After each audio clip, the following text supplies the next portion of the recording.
যেহেতু প্ৰথমবাৰৰ বাবে নৱৰুণ ফাউণ্ডেশ্যনে গ্ৰীষ্মকালীন বন্ধৰ সময়ত ল'ৰা ছোৱালীসকলৰ বিনামূলীয়াকৈ গীত আৰু নৃত্যৰ কৰ্মশালা অনুষ্ঠিত কৰিছে আৰু আজি এক সাংস্কৃতিক অনুষ্ঠান, এই বিষয়ে কি ক'ব? এই অনুষ্ঠানটো অতিকৈ শলাগিবলগীয়া আৰু মই হঠাৎ আহি এই অনুষ্ঠানটিৰ সাক্ষী হ'ব পাই মই নিজকে ধন্য মানিছোঁ।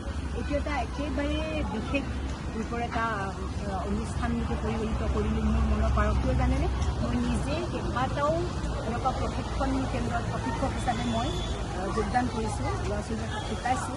কিন্তু আজি মই দেখিলোঁ এই 6 দিনৰ ভিতৰতে প্ৰায় 100গৰাকী ল'ৰা ছোৱালী ইয়াত যোগদান কৰিছে আৰু তেওঁলোকে যি ধৰণে বস্তুবোৰ আয়ত্ত কৰিছে এই সঁচাকৈয়ে অতিকৈ শলাগিবলগীয়া। আৰু ইয়াৰ পিছত ইয়াৰ অন্তৰালত যে বহুতৰো কষ্ট আছে, শিক্ষকসকলৰ খুব নেৰানেপেৰা কষ্ট আছে, তেওঁলোকে ইয়াত উপকৃত হৈছে অনুষ্ঠানটিৰ মাজেৰে।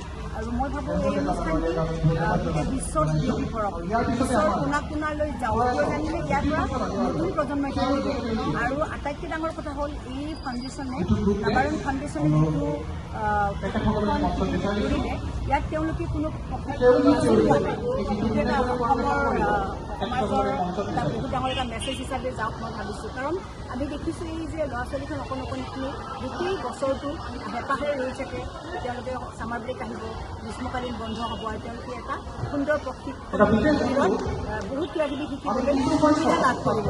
কিন্তু চৰম দুৰ্ভাগ্য আজি মই ক'বলৈ বহুত দুখ লাগিছে যে বহুতো ল'ৰা ছোৱালী সেই হেঁপাহ মনৰ মাজত মাৰ যায়। কিয় জানে, তেওঁলোকৰ মাক দেউতাকসকলে পৰিয়ালে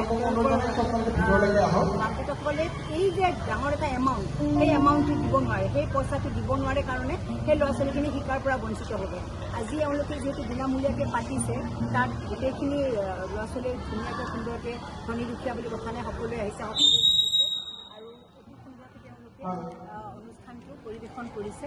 আৰু ইয়াত মই দেখিছোঁ 100% পাৰফেকশ্যনত তেওঁলোকে পৰিৱেশন কৰিছে। আৰু মই আশা কৰিছোঁ অনতিপলমে এইটো খুব সুন্দৰভাৱে ৰেকৰ্ডিং কৰিব প্ৰণালীবদ্ধভাৱে ছিষ্টেমেটিকেলি।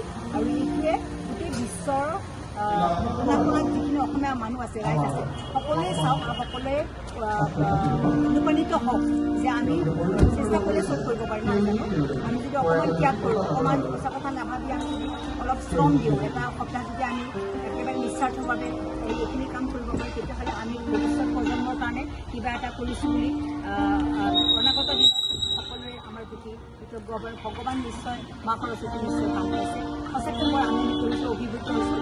আৰু যিহেতু এখন মঞ্চ এখন প্ৰদান কৰিছে ডেফিনেটলি অকণিহঁতক শিকিব দিব, তেওঁলোকে আকৌ অহা বছৰলৈ বাট চাই থাকিব। আৰু মই আশা কৰিম অহাবাৰ ইয়াত 100ৰ জেগাত 300 হওক আৰু তেওঁলোকে এখন নতুন মঞ্চ পাওক। তেওঁলোকৰ যে মনৰ হেঁপাহ, কাৰণ আজিকালি দেখিছে আমাৰ থলুৱা সংস্কৃতিৰ প্ৰতি মানুহৰ নিচাটো কমি গৈছে, ল'ৰা ছোৱালীবোৰে সুতৰ বিপৰীতে গৈ আছে। সেইটো যাতে নহয়, তাৰ পৰা যাতে ফালি কাটি আকৌ ঘূৰি আহক চবেই। আমাৰ সুতটো আমাৰ যে কিমানখিনি সুন্দৰ আপুৰুগীয়া বস্তুবোৰ আছে চাওক। আৰু সেই আটাইখিনি বস্তুৱে এই অনুষ্ঠানটিৰ যোগেৰে সুন্দৰকৈ প্ৰতিফলিত হৈছে। গতিকে এই অনুষ্ঠানটিৰ মই বহুত সুন্দৰ ভৱিষ্যত কামনা কৰিলোঁ। এই অনুষ্ঠানটিয়ে গোটেই বিশ্বত মেছেজ কিছুমান লৈ যাওক, আমাৰ সংস্কৃতিবোৰ লৈ যাওক, আমাৰ সংস্কৃতিৰ সুবাসেৰে সুবাসিত হওক, আশীৰ্বাদ থাকিল ভগৱানৰ ওচৰত প্ৰাৰ্থনা কৰিছোঁ। ধন্যবাদ।